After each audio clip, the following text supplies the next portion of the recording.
कॅमेऱ्याच्या नावावर दे रे बाबा. अरे दादा गुन्हेगारी वाढलीये. कॅमेऱ्याच्या द्या साहेब आम्हाला पैसे. सरकारला रुपये भीक तर द्या. आहे का साहेब? चालून घे साहेब.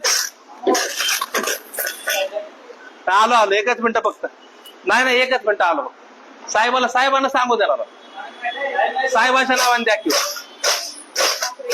साहेबांच्या नावाने ताई 1 रुपये 1 रुपये 1 रुपये 10 रुपये 5 रुपये. सरकारकडे पैसे नाहीत कॅमेरा लावायला. गुन्हेगारी वाढत चाललीये. सुतार साहेब 10 रुपये द्या. सरकारच्या नावाने 10 रुपये द्या. महानगरपालिकेच्या नावाने 5 रुपये द्या. कोणतरी भीक द्या. द्या हो द्या द्या द्या द्या.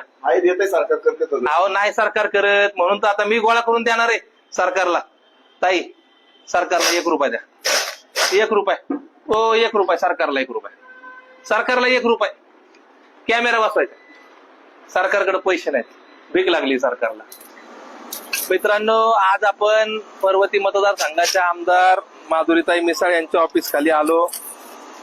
इथं आमदारांच्या सुरक्षेच्या गाड्या आता तुम्ही बघितल्या असतील इथं होत्या.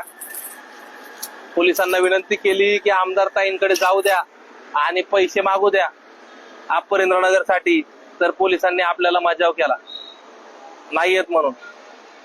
आज या लाईव्हच्या माध्यमातून आमदार ताईंना विनंती करतो की तुम्ही आम्हाला अपरेंद्रनगर मध्ये सीसीटीव्ही लावण्याकरता कृपया करून पैसे द्या. नाहीतर अशी भीक मागायची वेळ अपरेंद्रनगर मध्ये अनेक भागामध्ये लोकांना येऊ शकते.